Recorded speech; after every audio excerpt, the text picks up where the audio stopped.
ഇനി നമ്മൾ മറ്റു വാർത്തകളിലേക്ക് പോവുകയാണ്. പ്രാൺ പ്രതിഷ്ഠയുടെ 1ാം വാർഷിക വേളയിൽ അയോധ്യ നഗരം ഉത്സവ പ്രതീതിയിലാണ്. ലക്ഷക്കണക്കിന് തീർത്ഥാടകരാണ് ഇങ്ങോട്ടേക്ക് പ്രവഹിക്കുന്നത്. മുഖച്ഛായ പാടെ മാറിയ അയോധ്യ ക്ഷേത്രത്തിന്റെയും നഗരത്തിന്റെയും കാഴ്ചകളിലേക്കാണ് നമ്മൾ ഇനി പോകുന്നത്. രഞ്ജിത്ത് രാമചന്ദ്രനൊപ്പം.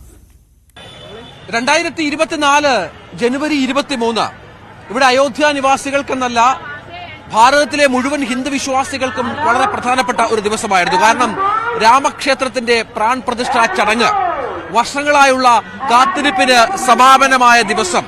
അന്നു മുതൽ ഇന്നുവരെ ലക്ഷക്കണക്കിന് കോടിക്കണക്കിന് ഭക്തജനങ്ങളാണ് രാമക്ഷേത്രത്തിൽ വന്നു പോയിക്കൊണ്ടിരിക്കുന്നത്. അയോധ്യ നഗരത്തിന്റെ മുഖഛായം, അയോധ്യയുടെ മുഖഛായ മാറുന്നു. ഒരു വലിയ നഗരമായി അയോധ്യ മാറുന്ന പശ്ചാത്തലമുണ്ടാകുന്നു. UP സർക്കാരൊക്കെ നേരിട്ടാണ്, പ്രത്യേകിച്ചും കേന്ദ്ര സർക്കാരിന്റെ പിന്തുണയുണ്ട്, UP സർക്കാർ നേരിട്ടാണ് വികസന പ്രവർത്തനങ്ങൾക്കടക്കം മുൻകൈയെടുക്കുന്നത് എന്നുള്ളതാണ്. ഇവിടെ ഇപ്പോൾ നമുക്ക് കാണാൻ കഴിയുന്ന കാഴ്ചകൾ എന്ന് പറയുന്നത് ഈ 1ാം വാർഷികത്തിന്റെ പ്രധാനപ്പെട്ട പരിപാടികൾ ആരംഭിച്ചു കഴിഞ്ഞു എന്നുള്ളതാണ്. നിരവധി ഭക്തർ ഈ രാമക്ഷേത്ര സമുച്ചയത്തിൽ നടക്കുന്ന മതപരവും സാംസ്കാരികമായ പരിപാടികളിൽ പങ്കെടുത്തുകൊണ്ടിരിക്കുകയാണ്.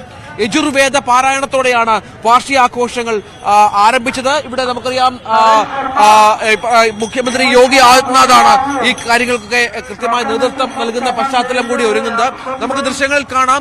ഇപ്പോഴും ഈ പതിനായിരക്കണക്കിന് ആളുകൾ ഇങ്ങോട്ടേക്ക് പ്രവഹിക്കുന്ന കാഴ്ച കൂടിയുണ്ട്. നിരവധി അനവധി ആളുകളാണ് ഇങ്ങോട്ടേക്ക് എത്തി ദർശനം നടത്തി മടങ്ങുകയും മറ്റും ചെയ്യുന്നത്. ഇവരൊക്കെ ഒരുപക്ഷെ ഭയ്യാജി കിധർ സേ ആയ? भाई साहब नमस्ते। हम लोग महाराष्ट्र पुणे पहले आए जी, इससे पहले भी आए हैं। प्राण प्रतिष्ठा में नहीं आ गया? नहीं, वहाँ नहीं आना हो पाया था।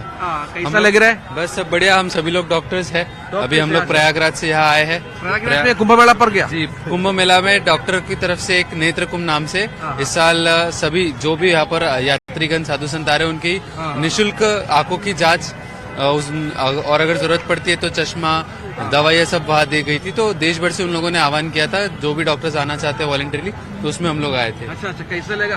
बहुत अच्छा है। महाराष्ट्र से इंदौर मध्य प्रदेश। आप लोग अलग अलग स्टेट में? हम बाकी 5 लोग महाराष्ट्र से, दीदी इंदौर से। अच्छा, कुंभ मेला में भी है? हाँ, साथ में। कैसा लगा आपका? बहुत अच्छा है, फोटो से ज्यादा अच्छा है। बहुत प्रसन्न लग रहा है। इतनी दूर से यहाँ पे आए, दर्शन हुआ रामलल्ला का, बहुत अच्छा लगा हमको। ധന്യവാദ്. അങ്ങനെ ഈ വിവിധ സംസ്ഥാനങ്ങളിൽ നിന്നുള്ള ഒരുപാട് ആളുകൾ ഇങ്ങോട്ടേക്ക് പ്രവഹിക്കുകയാണ്. നേരത്തെ പറഞ്ഞ പോലെ മഹാ ആരതി നടന്നു. രാംലല്ലയ്ക്ക് അഭിഷേകമൊക്കെ കഴിഞ്ഞ ദിവസങ്ങളിലൊക്കെ നടക്കുന്ന പശ്ചാത്തലമുണ്ടായി. രാംലല്ലയുടെ കൊട്ടാരം മുഴുവൻ പുഷ്പങ്ങളാൽ അലങ്കരിച്ചിരിക്കുന്ന കാഴ്ച കാണാം. ദൗർഭാഗ്യം എന്ന് പറയാൻ നമുക്ക് അകത്തേക്ക് കയറാനുള്ള അവസരം, അതായത് ക്യാമറയുമായി അകത്തേക്ക് കയറാനുള്ള അവസരമില്ല. പക്ഷെ നമുക്ക് അകത്ത് കയറി തൊഴുതു മടങ്ങാൻ സാധിക്കുമെന്നുള്ളത് മാത്രമാണ്.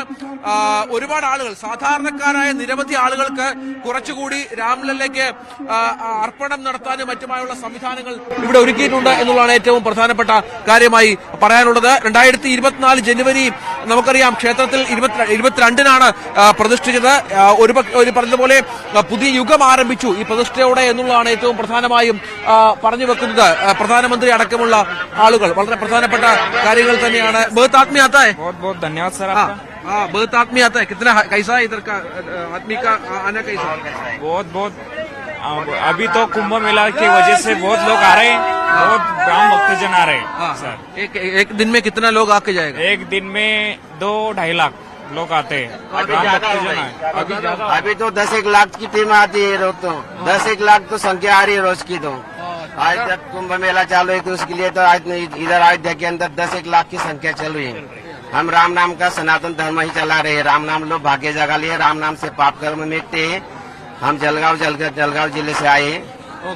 അതാണ് ഈ കുംഭമേള കൂടി ചേർത്ത് വെക്കുമ്പോഴാണ് വലിയൊരു ക്രൗഡ് കുംഭമേള കഴിഞ്ഞ് അല്ലെങ്കിൽ ഇവിടെ നിന്ന് കുംഭമേളയിലേക്ക് എത്താനുള്ള ആഗ്രഹത്തിലൊക്കെ ഒരുപാട് ജനങ്ങൾ ഇങ്ങോട്ടേക്ക് വന്നുകൊണ്ടിരിക്കുന്നത്. അങ്ങനെ ഈ ഒരു വർഷം പിന്നിടുമ്പോൾ ഭക്തജനങ്ങൾക്ക് വലിയ തോതിലുള്ള വർധനവുണ്ടാകുന്നു ഇവിടേക്ക് വരുന്നത് എന്നുള്ളതാണ് ഏറ്റവും പ്രധാനപ്പെട്ട കാര്യം. പ്രശാന്ത് മംഗലശ്ശേരിക്കൊപ്പം അയോധ്യയിൽ നിന്ന് രഞ്ജിത്ത് രാമചന്ദ്രൻ.